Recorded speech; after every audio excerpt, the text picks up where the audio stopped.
Bharatiya Janata party क्योंकि उनकी सरकार है तो स्वाभाविक है ये बजट को अच्छा बताएगी, लेकिन उन्हें देखना चाहिए इस राजधानी के आसपास और पूरे देश के किसान धरने पर हैं या कहीं ना कहीं इस धरने से जुड़े हुए किसान हैं। आखिरकार इस बजट ने उन तमाम किसानों के लिए क्या दिया है जो बैठ कर के एमएसपी मांग रहे हैं, और वही भारतीय जनता पार्टी जो हमेशा ये कहते रही कि हम आय दोगुनी करेंगे। क्या इस बजट के माध्यम से किसानों की आय दोगुनी हो रही है?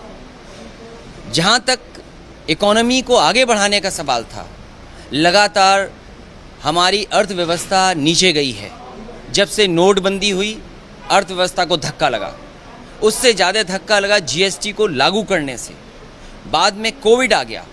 जो अर्थशास्त्री हैं, जो जागरूक लोग हैं, वो यही मानते थे कि ये जो बजट आएगा ये कहीं ना कहीं हमारा डिमांड क्रिएट करेगा, और बाज़ार में जब तक डिमांड क्रिएट नहीं होगी आपकी अर्थव्यवस्था आगे नहीं बढ़ेगी। तो किसान दुखी है। अर्थव्यवस्था के लिए कोई बड़ा फैसला नहीं लिया गया। हमारे नौजवान जो पढ़े लिखे हैं, जो पढ़ाई करना चाहते हैं, आगे बढ़ना चाहते हैं, आखिरकार नौजवानों के लिए काम, रोज़गार और नौकरी के लिए क्या व्यवस्था की है? क्या रोज़गार मिल जाएगा? ये तमाम जो बड़े बड़े वादे किए गए हैं उन्हीं प्रदेशों में किए गए हैं जिन प्रदेशों में चुनाव है। ये बजट निराशाजनक बजट है, दिशाहीन बजट है। और दिशाहीन मैं इसलिए बोल रहा हूँ कि भारतीय जनता पार्टी एक समय पर कहती नहीं थक रही थी कि उन्हें अर्थव्यवस्था $5 ट्रिलियन की बनानी है। क्या इस बजट से हम कहीं भी $5 ट्रिलियन इकॉनमी के आसपास भी पहुंच रहे हों?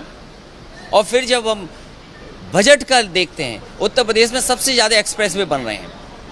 वहाँ के मुख्यमंत्री लगातार ये कोशिश कर रहे हैं कि देश में सबसे ज़्यादा एक्सप्रेसवे बने। तमाम एक्सप्रेसवे जो प्रधानमंत्री जी ने शिलान्यास किए हैं, क्या समय से पूरे हो जाएंगे? क्या उस क्वालिटी से बनेंगे जिस क्वालिटी से आगरा लखनऊ एक्सप्रेसवे बना था? तो एक्सप्रेसवे नहीं बन रहे हैं। बुंदेलखंड एक्सप्रेसवे बनना था, वो नहीं बन रहा है। मैं तो पिछले 15-20 साल से देख रहा हूँ, न जाने कितनी सरकारें आईं, NHAI बड़े बड़े दावा करती है, लेकिन क्या GT रोड 4 लेन 6 लेन हो गई है? मैं स्पेसिफिक कहता हूँ, शाहजहाँपुर में एक ब्रिज है रोज़ा के पास, पिछले 15 साल से NHAI बना रही है। क्या वो ब्रिज बन गया? आजमगढ़ में जो NHAI की सड़क है, दावा तो ये करते हैं कि हम हवाई जहाज़ उतार देंगे, हम हवाई जहाज़ उतारने वाली सड़क बनाएंगे। लेकिन देखिए आजमगढ़ की सड़क जो NHAI ने बनाई है, अगर उस पर चल लें तो शायद आपके पेट में दर्द हो जाएगा। तो जो लोग सपना दिखाते थे $5 ट्रिलियन इकोनॉमी का, उन्होंने किसान को निराश किया है। उद्योग जगत को बहुत बड़ा लाभ नहीं दिखाई दे रहा होगा। नौजवान को नौकरी रोज़गार नहीं है। इस बजट ने हमारे गरीबों किसानों को धोखा दिया है। किसान लगातार प्रदर्शन कर रहे हैं और उनकी मांग एक ही चीज़ है कि जो 3 कानून हैं उनको वापस लिए जाएं। ये बजट से इतर सवाल मैं पूछ रहा हूँ आपसे। समाजवादी पार्टी का पूरा समर्थन है किसानों को, और ये तीनों बिल वापस होने चाहिए, क्योंकि जो इंफ्रास्ट्रक्चर समाजवादी सरकार में बन रहा था, बड़ी बड़ी मंडियाँ, एक्सप्रेसवे के किनारे मंडियाँ, या किसान बाजार, या किसान को क्या सुविधाएं दे सकते हैं, उस तरह के रास्ता अपनाया था, लेकिन वो सब का सब रुक गया। आखिरकार वो मंडियां क्यों रोक दी गई?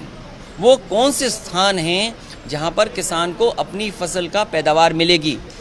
धान में लुट गया, मक्के में लुट गया, अभी तो सरसों आने वाली है। अगर विदेश से तेल आ जाएगा, एडिबल ऑयल बड़ी बड़ी कंपनियां बनाएंगी, ब्रांडेड कंपनियां बनाएंगी, तो हमारे देश का एडिबल ऑयल का क्या होगा? जो देसी हमारा तेल है, जो पिराई के माध्यम से बाज़ार में पहुंचता था, आखिरकार उसके लिए क्या बाज़ार है?